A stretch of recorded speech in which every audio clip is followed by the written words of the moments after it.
One time for my kids from the old school. 2 times for the ambassador of cool. Yo, welcome to the Gig Life Podcast. I'm your host, Stevie Taylor. Happy New Year to you and yours.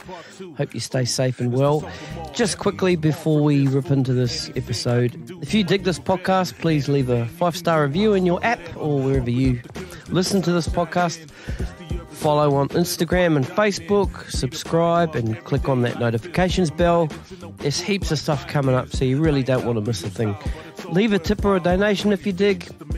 All links are in the show notes or at thegiglifepodcast.com. My guest today is Christian Lauofo, aka A2, the Brown Wunda. A2 is a brilliant multi-instrumentalist, composer, producer, and audio engineer. He has a brand new podcast out called the Wundaland Podcast, and he has a new album coming out really soon.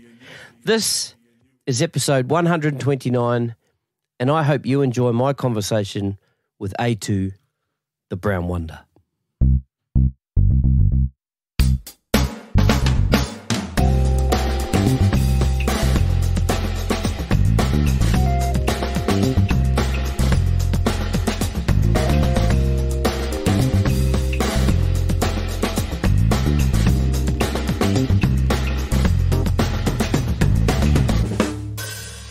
I think we're rolling. Now in the house tonight, the oos on the loose, hanging out with this goose. How long have you been holding on to that one? I spent all day writing that. Genius, mate. No. The ambassador of cool, A2, the Brown Wunda. How's it going, bro? Man. Welcome to Very good, bro. Welcome to the Gig Life Podcast. Cheers, brother. Thanks for having me. No, sweet as.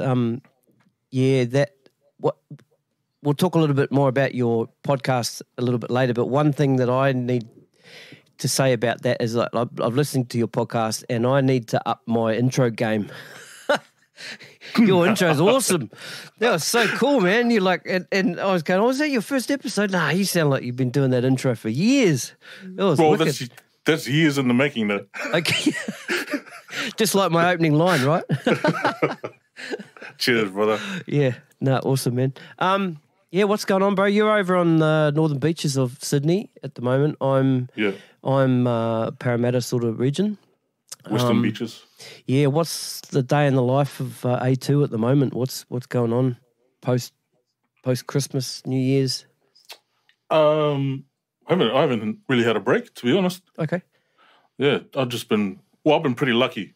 Like my job, just been working right through the whole from lockdown to what it is now. And we've been busier than ever. Yeah. I work at Roland in the warehouse, so I lift pianos all day and drum kits. Oh, yeah. Awesome. So you would have seen the new V-Drums kit come through. Were you allowed to unbox them and play them in the warehouse? Or man, I see everything, mate. I see all the new keyboards. That's awesome. Yeah. Yeah. Yeah, so I've been pretty lucky. Like we've just been and like I know a lot of people have been unfortunate in these times, but like Roland has just been killing it. Like because everyone's staying home. That's it, People buying instruments, so we've just been flat out the whole time. Yep. Yeah, I haven't got room in here for a keyboard yet, but my lockdown purchase was my first fretless bass. I've been wanting one for years. Yeah. So that's cool, man. It's good fun. Good fun, the old fretless. You've got a bit of a Jacko? Yeah, another level. Get in there, bro. Don't sell yourself short, mate. Yeah, man. So what about music? Before the lockdown and you know how things are sort of like opening up again, getting out and playing any gigs? I saw you playing with Uptown Funk. Were you playing with those? With that band for a while? Yeah. So I kind of stopped doing band gigs. I'm grateful for the opportunity to play like 3-4 times a week. Yeah, but that was just crazy. Yeah. Especially working a full-time job. Yeah, working full-time, trying to do my own music and playing in the covers band was just in the end, it was just too much for me. Yep. But yeah, I ended up playing with Uptown Funk for a couple of years, playing bass. Okay. And man, I learned a whole lot of stuff, eh? Like I could never sing and play bass before that. Right. But then I was kind of forced to in the end. And like the more, you just had to do it, eh? At the gigs. Can you sing and play guitar or? Still working on it. Okay. Yeah. I'm actually trying to rap and play instruments at the same time. Oh, wow. No one really does that, eh? That must be tough. Oh, bro, it's like the hardest thing. You got three different rhythms going at the same time. Well, yeah, and just the changes in phrasing, and you don't want to be that monotonal rapper too, just doing the same phrase. You know, people get bored of that. Got to sound natural, and it's a work in progress. Yeah. I mean, Anderson .Paak does a pretty good job of that. he's another level there. Well, he can do. He's pretty awesome. But it's crazy because there's a lot of drummers that can do that. Yeah.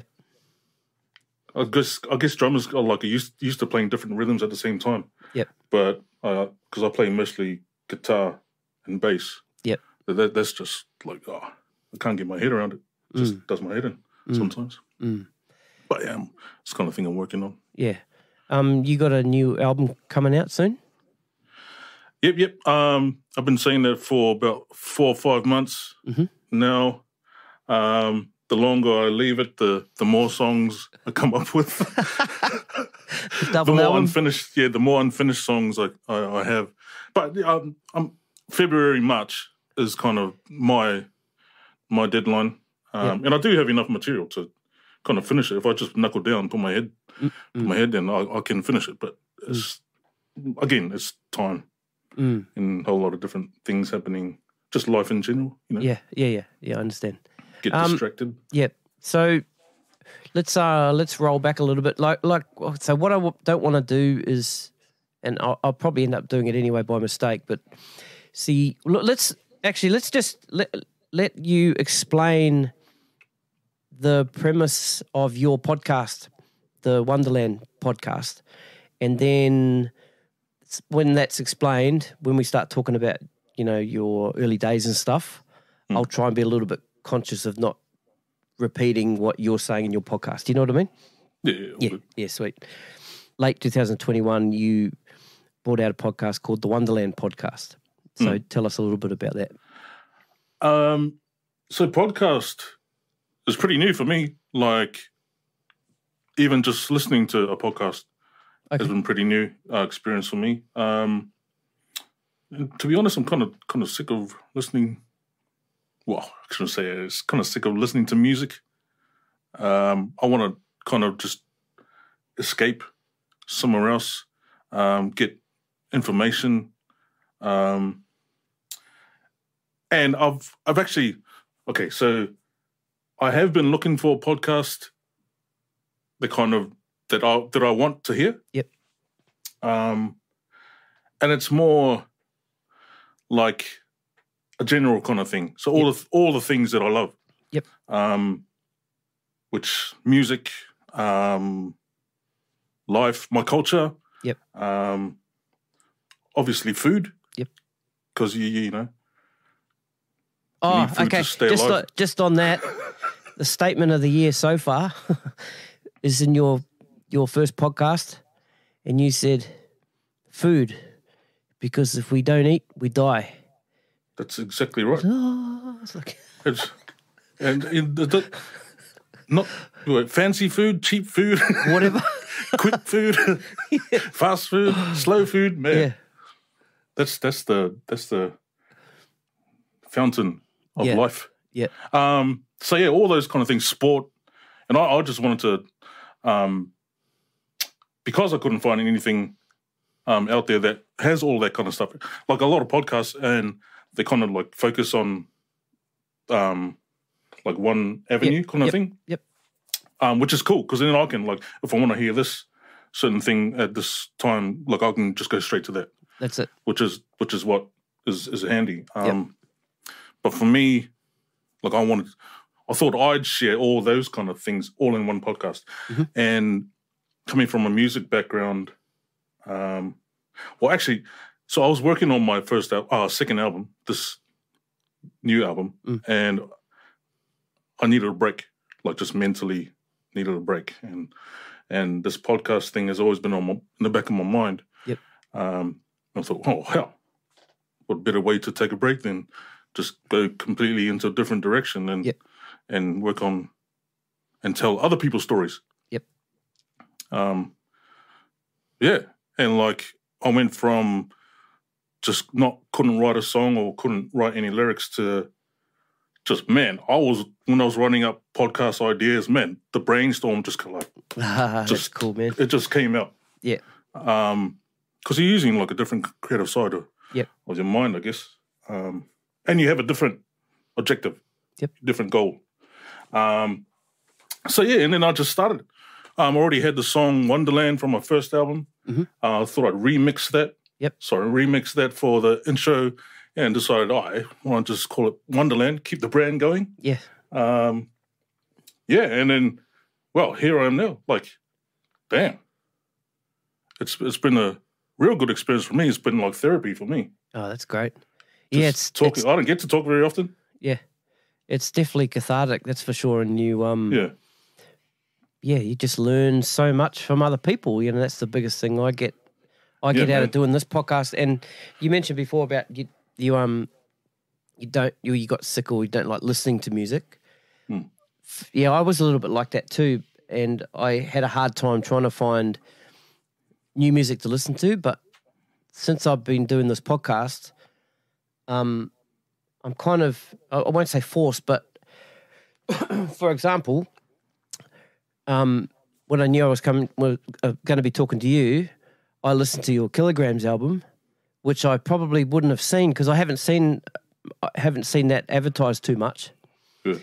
And fuck, bro, that album blows me away. It's just awesome. I don't understand why it's not out there more. You know what I mean?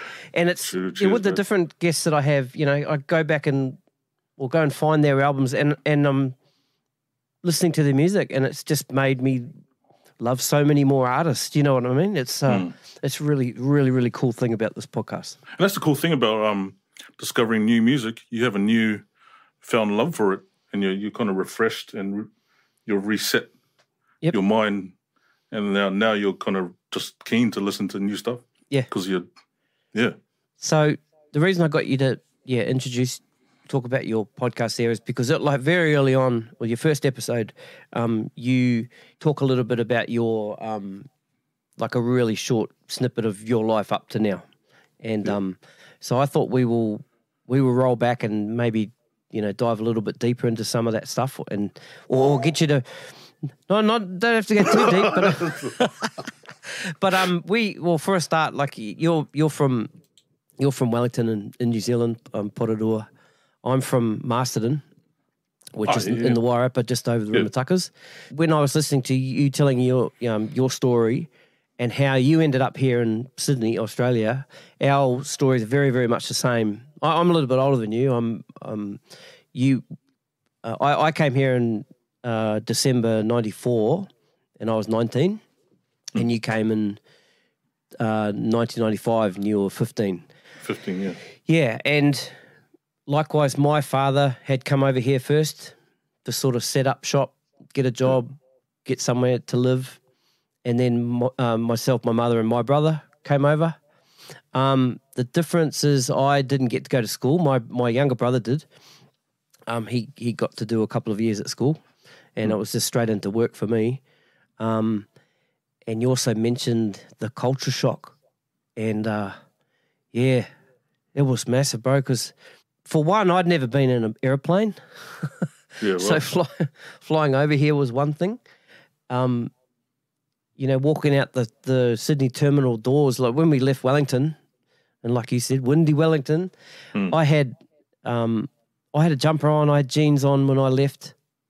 Yeah. And it was summer in New Zealand, and those sliding doors open, bro, and it was 40 degrees. It was like you're punched in the face. Yeah. So you grew up in Porirua in Wellington. Tell us a little bit about your musical upbringing, and how you sort of got into music and started playing instruments, and what was that first instrument, and also what was the music that you're listening to? Yeah. So music growing up. My parents were devout Christians. They were strict Christians. We had to pretty much went to church 4 or 5 days a week, or had something to do with church 4 or 5 days a week. We do like Bible reading every Sunday after church. Went to church in the morning on Sunday at one church and then a different church in the afternoon, and then had to read Bibles on Sundays, me and my brother. So church, music, choir. Samoans would have this kind of cultural festival kind of thing where, you sing in groups and you do the sa-sa, it's called a sa-sa, like a slap dance. And, they'd just be singing away kind of thing. So I always was part of that, church choirs. And then I went to school. Actually, so it wasn't until I was an intermediate, which is like 10 or 11 years old, that I actually started being interested in music, as in playing instruments. My uncle had a guitar hanging up on the kitchen wall, and he'd play it every time, parents and aunties and uncles come over. They'd have a party, and then he'd grab the guitar and just jam on it. They'd be singing at the top of their lungs, and then, I'd see this all the time.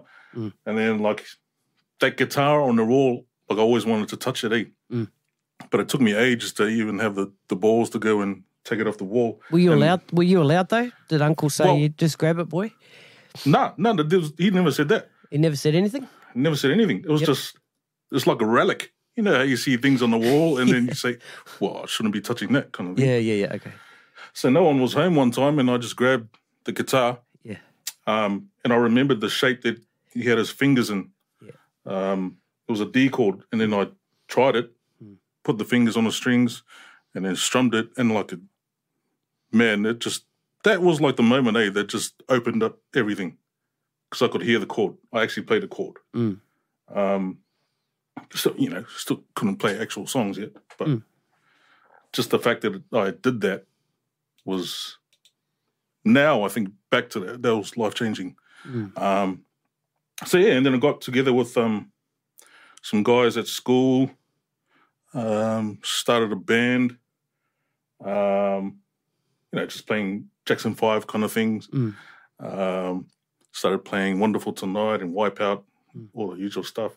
What else is there? Music. Oh, and throughout this whole time, my dad had a vinyl collection. And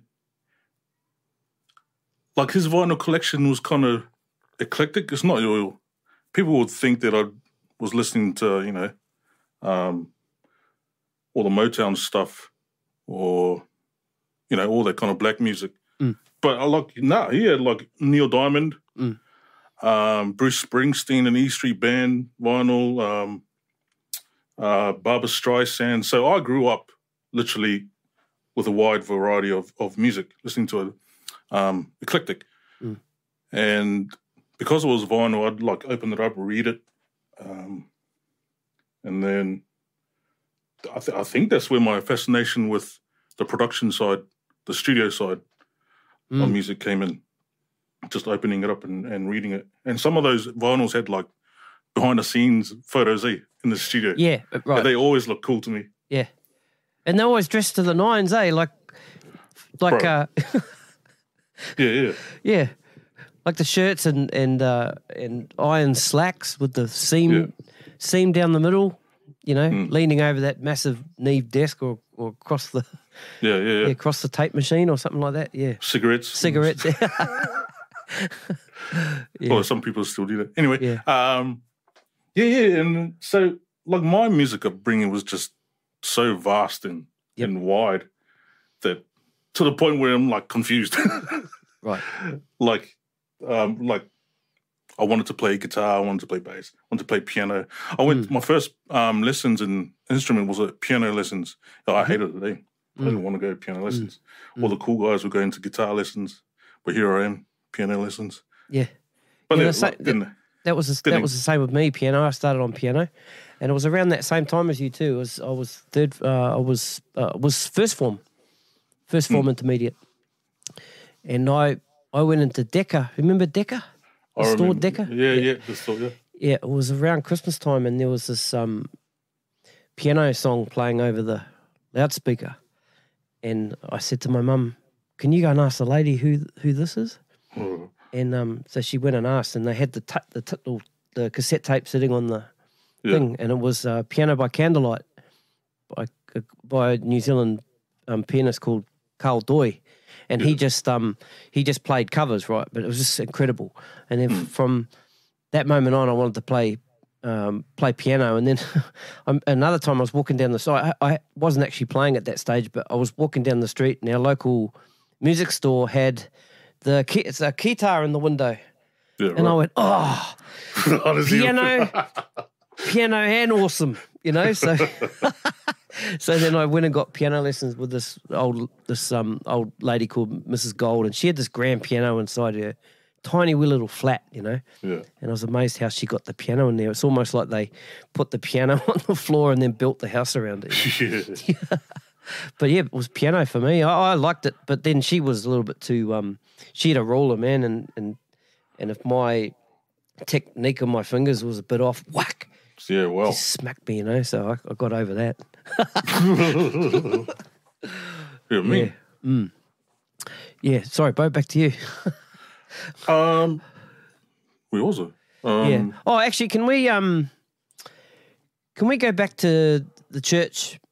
The music in the church and the church band. I didn't go to church, so I don't understand that whole sort of church band thing. And so to be so how did it work if you wanted to play music in the church band? Not just choir, but if you wanted to come in and play guitar or drums or whatever, were you given an opportunity to give it a go, or did you have to sort of work your way into it? Was it sort of a revolving sort of thing, you know what I mean?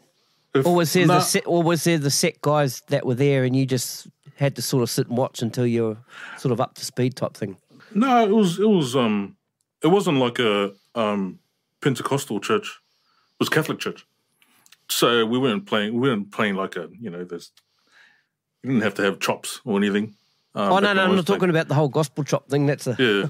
So it was pretty much just like an organ or piano and a guitar. Oh, right. Okay. Gotcha. And like, I guess as soon as someone in the church had an inkling that you could play anything, it's like, yep, you're up. Okay, cool. Hey, grab the guitar, you're playing. That's great. So, yeah. So I kind of learned how to play a lot of the hymns and church songs from memory, because I couldn't read music back then. So I'm just kind of going off the top of my head and just following the organ player. But it was a cool time. Like I didn't have an amp or anything. It was just an acoustic guitar. So from the get-go, I was playing loud, the acoustic guitar loud in the church so everyone can hear. And then, I played guitar in like the cultural events that the Samoans would have. So I'd be playing guitar in the middle of a cricket field sort of thing. Like Māoris do too. In the kapahakas, and I was doing that right up to when I moved over here to Australia. My uncle knew I could play guitar, so I ended up playing guitar at his church every week. And it was cool. It was a good school of music. The old church, you had to play it right, or they'd look at you funny. What do you reckon was the biggest lesson that you learnt from playing in church? Listening to everyone is that's probably the biggest lesson. Listening as in, like, you got to listen to where the music's going, and watching the conductor sort of thing. So you got, just be aware of what's happening in the space. Kind of like, bands nowadays, you're always looking around at what the other guy's going to do next, or if anyone's going to give you a sign, sort of thing, at the top or something. So I learned that in church, like just be aware of everyone, because everyone's playing a part in the song. Now, going from jamming in the church band with just a guitar and an organ or keyboard player, what effect did that have on your timekeeping and your time playing? So if you went and all of a sudden was playing with the drummer, you know what I'm saying there? Was it hard to adapt? Do you sort of develop your own sort of time between yourself and the organ player, and then you get with the drummer and you kind of struggled? You know what? I've never practiced time. Okay. I never. Maybe I was just kind of, just naturally born playing in, being able to play in time. But I never practiced. I never practiced metronome, or I don't even know what a metronome was growing up. But yeah, like maybe it was just from playing songs. Yep. Like playing to recorded songs. But I don't know. Yeah, I've never had any trouble playing in time. I have trouble soloing in time. you just tell everyone you just crossed the bar lines. That was on purpose. That was this new phrase. Check this phrase out. Yeah. Watch this. My rhythm is like the ball of me, but solo, forget it. Everyone says when I play it was like, hey, take a solo. I was like, nah. Yeah. Just finish the song now, mate. 2-bar break. Oh yeah, awesome. So you okay? So let's head over to Australia now. So how did that come about? The decision to move from New Zealand to Australia. Well, I was 15.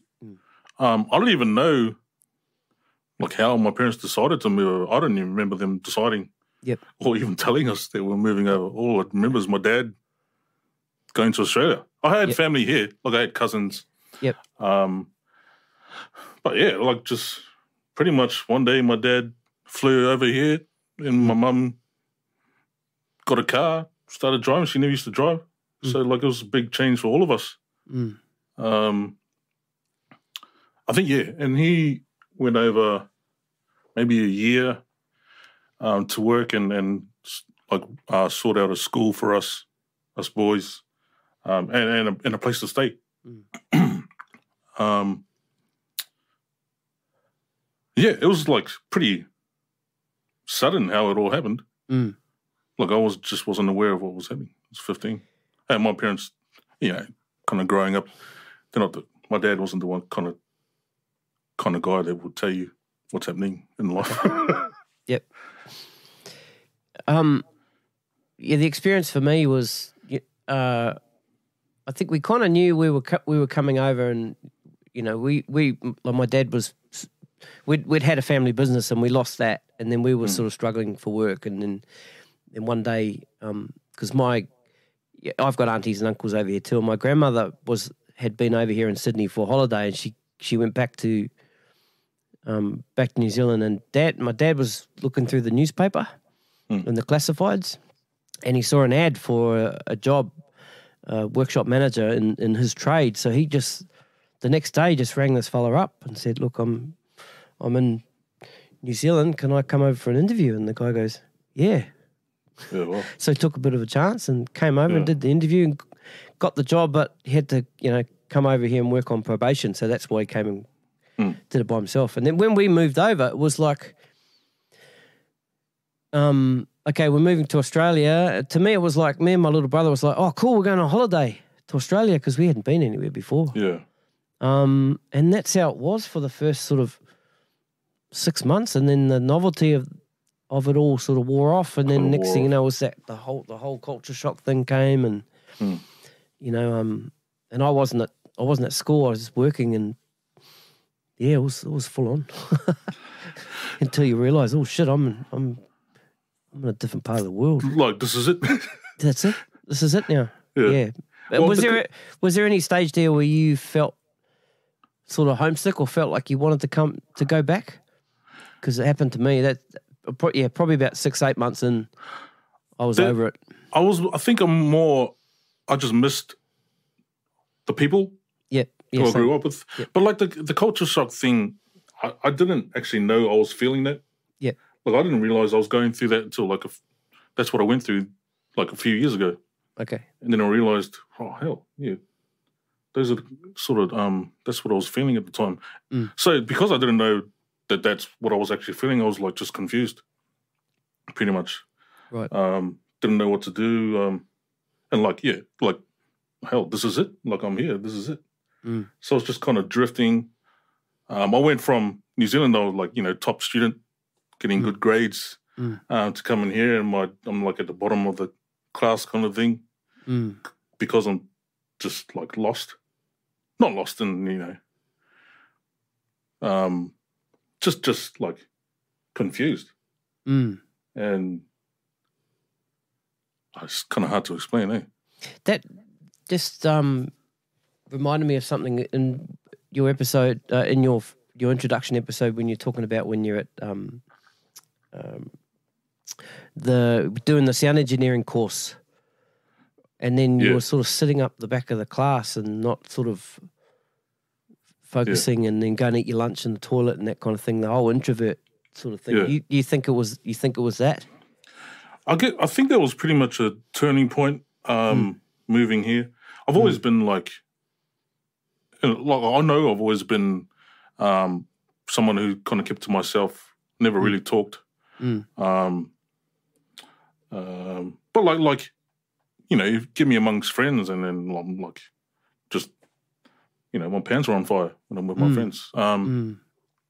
But yeah, just in that kind of situation, since moving to Australia, it just my confusion and me missing my friends and stuff and being lost kind of maybe just kickstarted that introvert personality.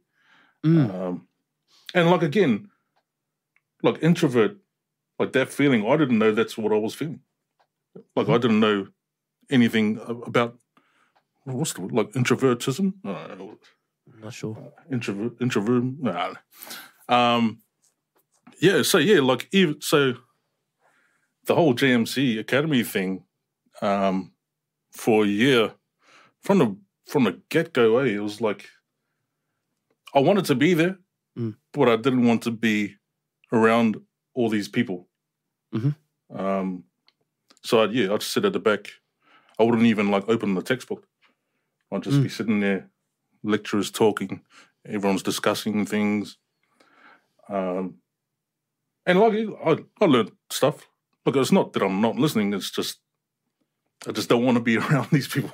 Yeah. Yeah. And even like just now thinking about it, like I'm starting to go back into a kind of where the whole body is just kind of I'm starting to get numb. But yeah, so we'd have like 2 breaks during the day, and every break I just go to the toilet into one of the cubicles and just stay there until it breaks over. I buy my lunch before getting to the JMC, and then when lunchtime comes, I'd go, into the toilet and eat my lunch. And like so, far like, and at the time, I don't know why I was doing it, because and so yeah, this happened every day. In the end, I didn't even like pass. I failed the whole thing. Well, I did like a certificate 4, so I got my certificate 3. Yeah, okay. I didn't get the certificate 4. But yeah, that's another thing. Like how like they teach you that you have to make coffee after you leave here. I'm like, no, I'm not doing that. I'm not getting orders. I'm not taking orders. Getting lunch for everyone, man. I came here to produce music. I came here to record people. It's like, yeah, they teach you, you got to make coffee and do assistant engineer stuff. Yeah, nah, I don't want that. Straight to the top, bro. Straight to the top. What's this runner shit? Yeah, I know, mate. Come on. They only do that in America, in the US, don't they? I mean, like, I understand, like, they're saying, like, you know, you do your apprenticeship and then work your way to the top. But, like, at the time, I'm like, no, you don't even know who I am. Yeah. So, and then I finished it, kind of stopped wanting to do music because of their whole experience. And then went back to playing footy. And footy became my escape then. And then wanted to be a footy player. Wanted to play for the Wallabies. Funnily enough. What's going on there? Thanks for joining me today, bro. I'll see you next. Long as you didn't start going for the Waratahs, bro. Like, Hurricanes all day. You're Hurricanes. I'm Hurricanes to the core, man. Wow, my man. But let's talk about that. Actually, if you end up doing a podcast episode, the Wundaland Podcast on the Hurricanes, you call me. Because I'm in all day. Hell yeah, let's do it. Yeah, the stats man. Oh man. I could go on for hours. Yeah, I just love my Hurricanes. Same. Okay, sorry. So back to so you got away from the music and sort of got your put your boots back on, so to speak, and started playing footy. How long was it till you started to get the itch to get back into the music, and how did you, or did going back to play footy, did that kind of bring you out of that sort of introvert thing, or what sort of got you out of that, you reckon? I think so. Because I was playing with older guys, and a different different teams too. So I played for Penrith Union, and then moved over to Two Blues, Parramatta, and then played a little bit of New South Wales Colts or Sydney Colts, and then even had a go at Sydney Samoans too. So I got to play with different teams and kind of mingled with different people for the first time, which changed my my social skills. Had to listen to different coaches. After the game, outside off the field, is like you party with different guys from other teams, and that time in footy. Now that you mentioned it, I guess it did help me bring come out of that shell. But I don't know when the itch to go back into music happened. I guess from when I didn't want to train anymore. Just at a party with a guitar there. Oh, that's right. This thing. I guess. Got a job as a glazer, and then I think I just decided. Oh no, you know what? So my wife now. That's when I met my wife now. I was just mucking around with beats for a hip hop crew. We started a hip hop crew in New Mount Druitt, and then there was a cassette tape, and she got a hold of it, and kind of just got in contact with me to, just before she was my wife, got in contact with me to produce her album. So I guess that was my ticket. That was my ticket out of footy, and my ticket out of working, because I didn't mind glazing, but I didn't want to do it forever. So I thought I'd give it a crack. And then I started playing, and then so that process, the whole recording of her album, I never really played chords or anything when I was doing the hip hop stuff. It was just pretty much beats. samples, and just, just tattooing on the keys, pressing notes. But yeah, when I did her album, it was like I was playing chords that I never usually played. So that was like that was a challenge, and I was excited to enter a new world of my music kind of thing. I think that was where the itch came back. Yeah, so I stopped footy, finished work, and went back into making music. And then she got me into doing work for Idol TV. So hang on. So for people who don't know, your wife is Erina Clark.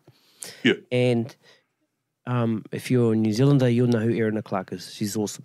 And Erina was the voice coach on Australian Idol, wasn't she? Yeah. Yep. Oh, she started on Popstars. Popstars was the first one. Oh, okay. Right. Yeah. And then that kind of turned into Australian Idol. Yeah, but yeah. So yeah, and then that was like another thing altogether. Like, hell, this is like this Polynesian kid who's never played chords before, all of a sudden is on this big time, prime time television show. Well, not on it, but like working on it, sort of thing. So the pressure was on, and like I got thrown into the deep end there. Like you had to do things yesterday. Yeah, right. For those kind of shows. Right. That's serious pressure, right? Hell yeah. Serious pressure. And you had to get it right the first time. So I was so we had a studio in DY and we were doing all the actual workshops from there. All the stuff you saw on TV was just come for TV. So all the actual contestants and judges would come over to our studio and I'd do all the workshops. So I'd be recording the workshops and doing some arrangements, recording some of the backing tracks for the songs that they use live. Yeah. And then kind of just moved on to, natural progression to X Factor and doing other shows, TV shows, and then working my way into library music.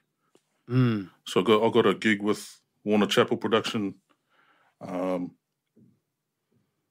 Just doing whatever they wanted me to do. Yep. So I do 30-second snippets, anything.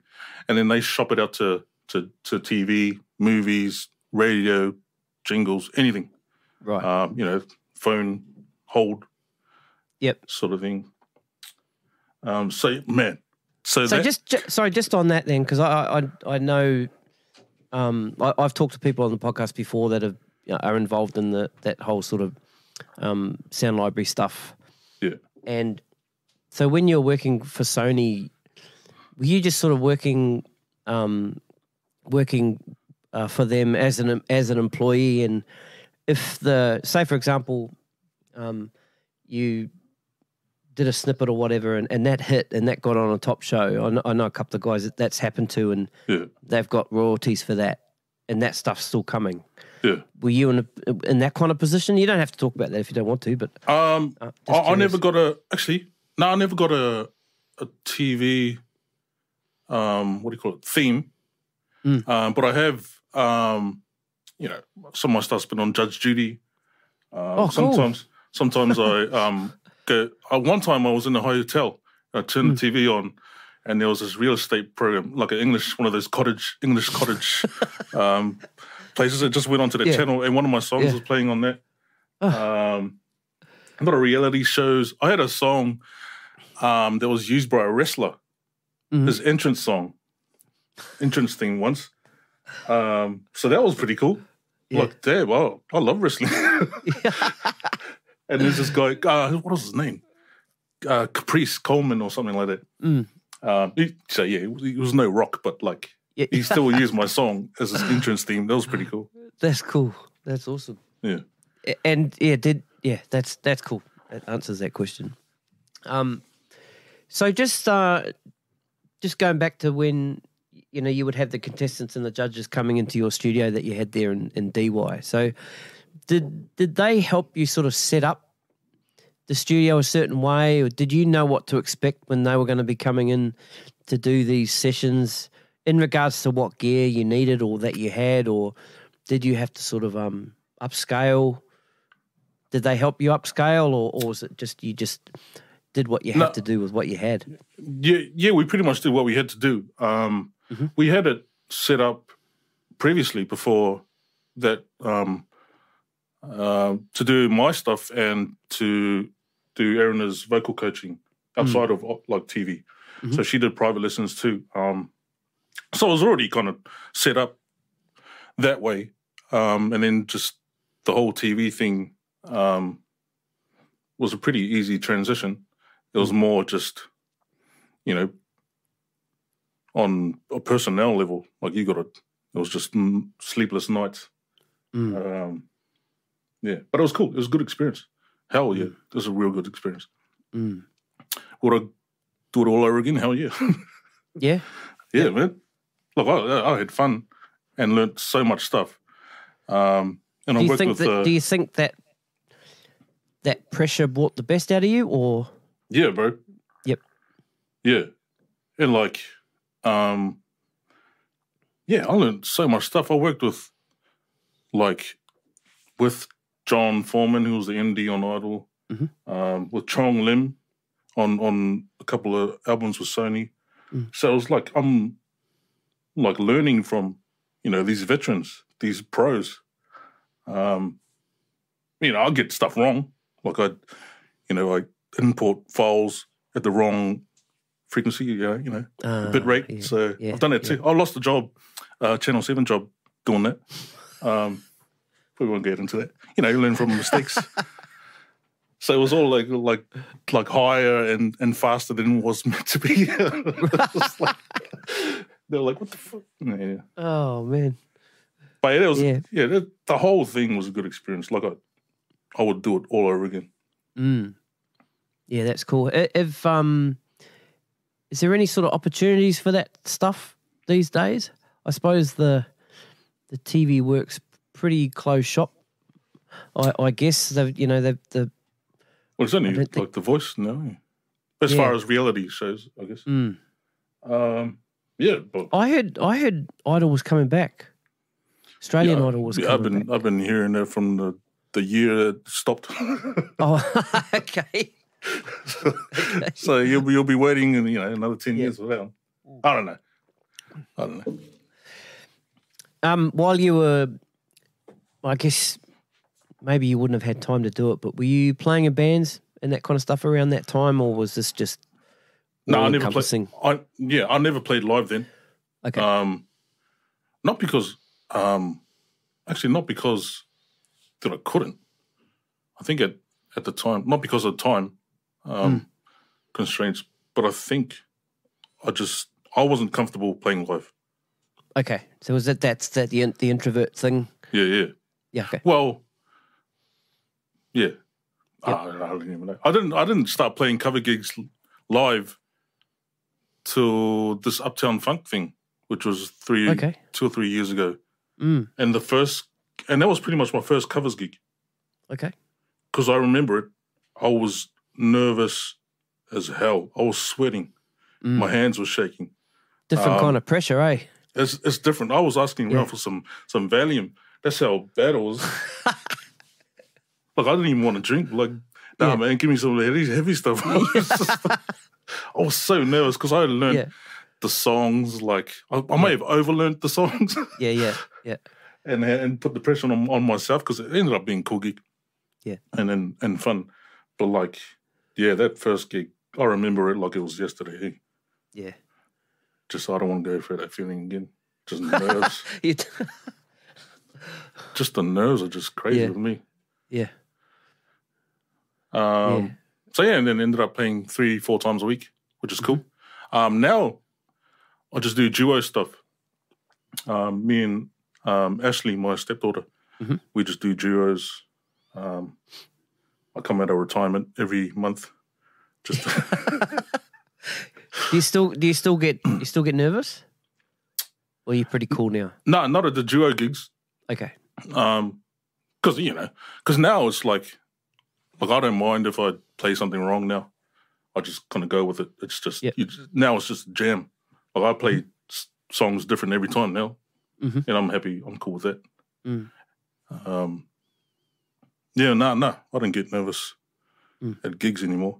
I get nervous at other things, but not with music. That's cool. Who are some musicians that inspire you? Let's start with, say, guitarists.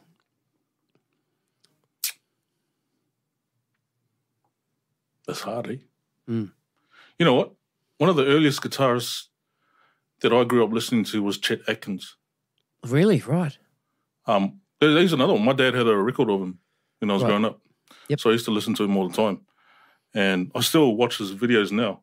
And like, it's just, his playing is just so relaxing and calming. Yeah. Yeah. There was cool when, the first time I heard of Chet Atkins is when he did some stuff with Mark Knopfler. Yeah. I think that was the first time I remember that, yeah. Yep.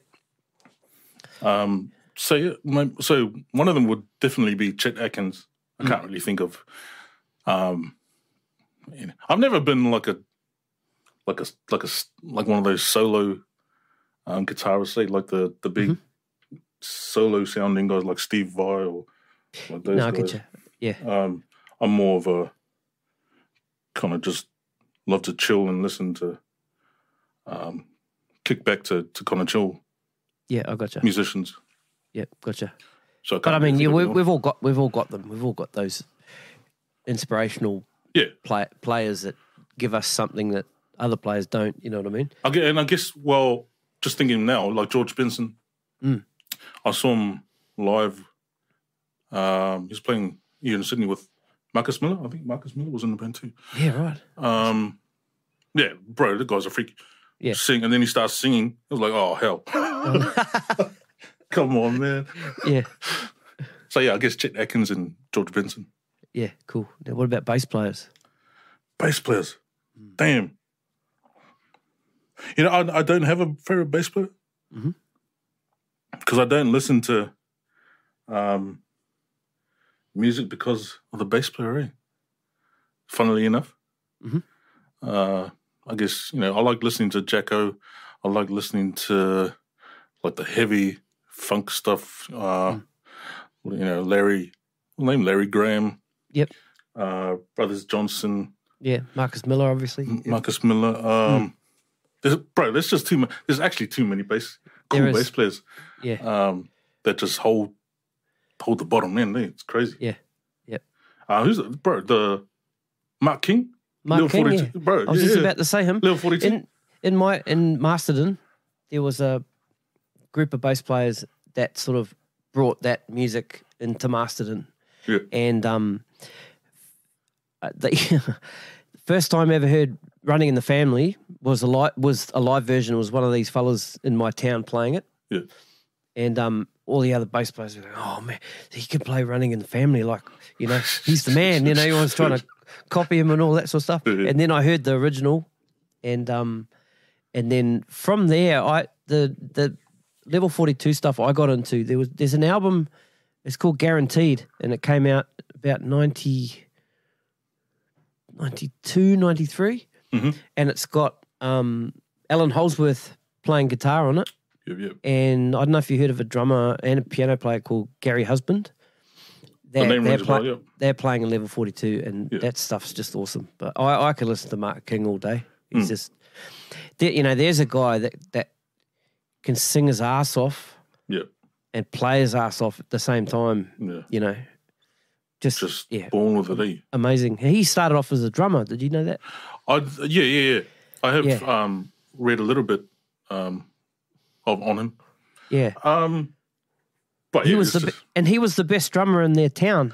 Yeah, true. Right. I can't. Was it Isle of Wight or something? Oh, I'm probably wrong there, but yeah. So their town in the area, he was the best drummer in town. Yeah, right. And so he. There wasn't enough for him. Wasn't enough for him. No. There's heaps of other drummers around, not many bass players. So he started playing bass, and became the best bass player in town. The bass playing drummer. Hey. That's it. Yeah. Well, what about drummers then? Questlove. Oh yeah, awesome. You know what? That your Kilograms album. There's some parts of that that remind me of the Roots. You can hear your Roots, the Roots influence in there. The Roots are one of my biggest hip-hop influences, eh? Yep. From the first time I ever heard their album. Yep. Actually, I heard their second album first, which is Philadelphia Half-Life. But yeah, from that moment on, I was like, I'm stuck on these guys. And I was lucky to see them live too, and it was like the best live show I've ever been to. Wow. That's awesome. But yeah, Quest love purely because like hip-hop. That's like I love hip-hop and I love that live hip-hop sound. I'm sure there's other ones I can't think of right now. Yeah, well, that'll do. Yeah. The usual, Clyde, James Brown. Yeah, Stubberfield. Yep. But yeah. Yep. Heaps. Could go on all day. I love that tight drum sound. Yeah. So that album I just mentioned, Kilograms, so that came out 2019. How long was that in the making? Did you just decide, I'm going to do an album, let's put some songs together, or some of these songs sort of been on the boil for years? Yeah, so on that album, there's like a few songs that I had, because up until then, I hadn't released anything officially. So I had songs 2-3 years before I released it. You could probably, like, if you listen carefully, my voice is different on a few of those songs. The older it is, the older the song, the higher my pitch. Right. But yeah, it's been a while. Then I decided, well, I've got to put out a project. So, and I still love these songs, so I put it all on the one album. Yeah, and I just kind of decided that was my goal at the time, to release an album. Man, so even like releasing the album is a story, because we were moving. My missus decided to move house kind of like a day, 2 days before I had the album release. And I was still working on the album up until moving the house. Actually, we moved house even, and I was still trying to record and mix the album like in the van, sort of thing, moving van. So yeah, that was probably like a really stressful time, because I had not the album released, because I had the live album launch too at the same time. So it released on the live album launch. So I had like the pressure of the live launch, the pressure of actually finishing the album, and the pressure of moving house. And moving house is, as you might know, people will know, that's the most stressful thing in the world. Yep. So yeah, that all kind of, and when that live album launch finished, I collapsed like the next day. It was just so much relief in my body and a whole lot of weight off my shoulders. Yeah. And I promised to never, ever do that again. And here I am now. Hey, working on the second one. Yeah. All right, tell us about the second album then. What have we got? What have we got in store? Similar sort of stuff, or you sort of change tack a bit? So my thing is always, feel good hip hop. Yep. There's enough. I figured, there's enough kind of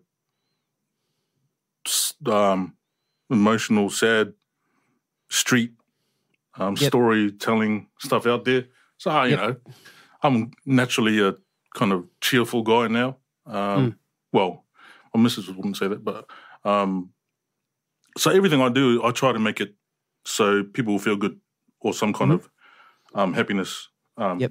So it's pretty much a continuation of that. You'll hear the same vibe. I love string arrangements. So I'll sit down, work on an arrangement for days and just, I love live instrumentation. So I'll make a point of trying to play everything in a take. Even my vocals, I'll go from the beginning to the end of the verse without dropping in, which probably, you know, people don't really care about this stuff, but that's kind of like my mindset at the moment. So there's like little kind of goals here and there. It still has like, you know, hip hop influence, soul, funk, gospel, and I try to I actually make a point of trying to sound different, trying to make my music sound different. So I'll chuck in the bridge. You won't hear many bridges in hip hop songs. I'll just chuck one in because, you know, no one else has one. And key changes. Key changes. Yeah, bro. At least one or two key changes. At least two key changes, yeah. Because, like, you know, you don't hear Jay-Z with a key change. Eh? So, yeah, I'll make a point of trying to make my stuff different. And it's always challenging to me. Which keeps me on my toes and you know, keeps me excited and keen to finish it. Sort of. Yeah. And I've got a few guests. Always try and get some guests on my my albums. Who was on my first one? I had a few guys. I had a guy. I only had a rapper guest on my first one, and I tried to get him. His name's Afakasi from Brisbane. First time I heard his stuff was on Triple J Unearthed, and we released something at the same time, like separate tracks. I didn't know him at the time, but I saw him, and I saw his track, and I listened to it. I was like, damn, this guy's the man. So I had to connect with him. I sent him a message, and I got him on one of my songs, and then tried to hit him up for my second album. And I didn't know this at the time. I messaged him, and then I noticed on his... Because I noticed they hadn't posted for a while on Facebook and Instagram, and then I saw on his Facebook page that everyone was sending him condolences, and, you know, he had passed away. So that was kind of pretty sad. The only guy I'd ever get to feature on my stuff, the only rapper, and, you know, bit of a downer, but so on, who else have I got? I've got my stepdaughter Ashley, who is known artistically as Shelby Wright. She'll be on this album. Been working with a girl called Matea. She's in Haiku Hands. I don't know if you know Haiku Hands. They're like a Aussie pop group. She's done stuff with Fundamentals, a whole lot of Aussie hip-hop artists. So, yeah, she's jumping on a couple of tracks. I always try to get local guests, see. Yep. People that don't usually release stuff or people might not have heard of. And, yeah. It's kind of me helping the other artists, I guess. Yeah. That's cool. Can't wait to hear it, man.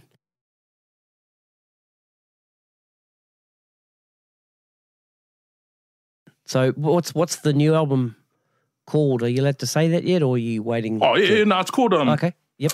So I kind of have this picture in my head of what this album represents.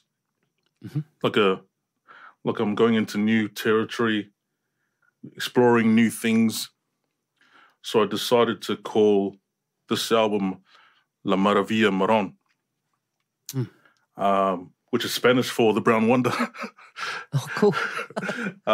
So it's kind of me being like an ambassador of my music and sharing it, you know, with unknown, uncharted territory sort of thing.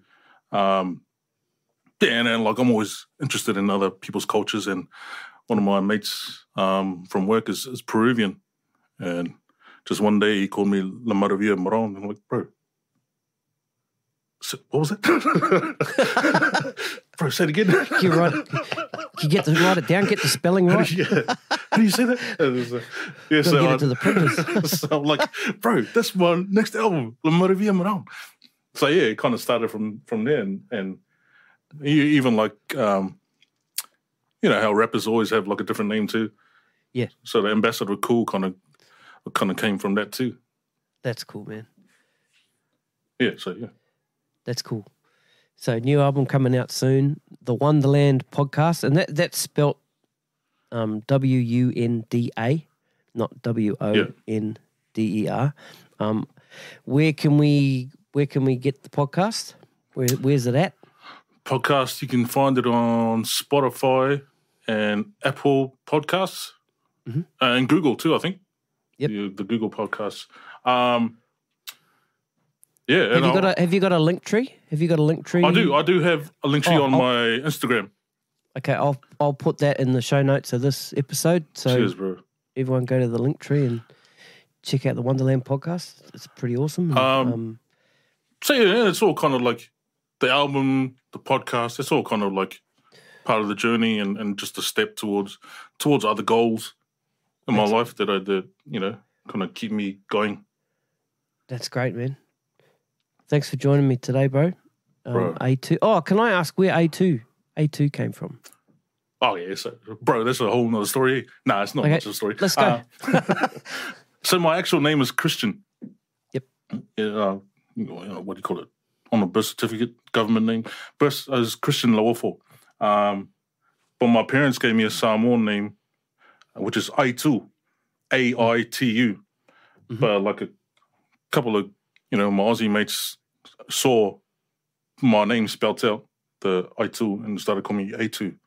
Okay. And then when I started a hip-hop group, I couldn't think of a name. So I just said A2. So now I'm like capital A number 2. That's cool. So that so most people actually know me by A2. And that become kind of my, music name, producer name. And then when I decided to actually release stuff, I thought, well, maybe I should change my name even further and just keep it separate, like my producer name and my artist project name as the Brown Wunda. Yeah. So yeah, I've got like 3 sets of names. Got a few alter egos, bro. Yeah. I've been trying to catch you skip between each sort of character, but bro, I haven't and it's seen funny that yet. because like people don't know what to call me now. Like when they message me on Facebook and stuff, it's like, hey, and that's it. What did I say? I think I went, hey, bro. Well, that's probably bro. Do it. That's a good one. Hey, Mr. Wunda. Awesome, bro. Been great talking to you, man.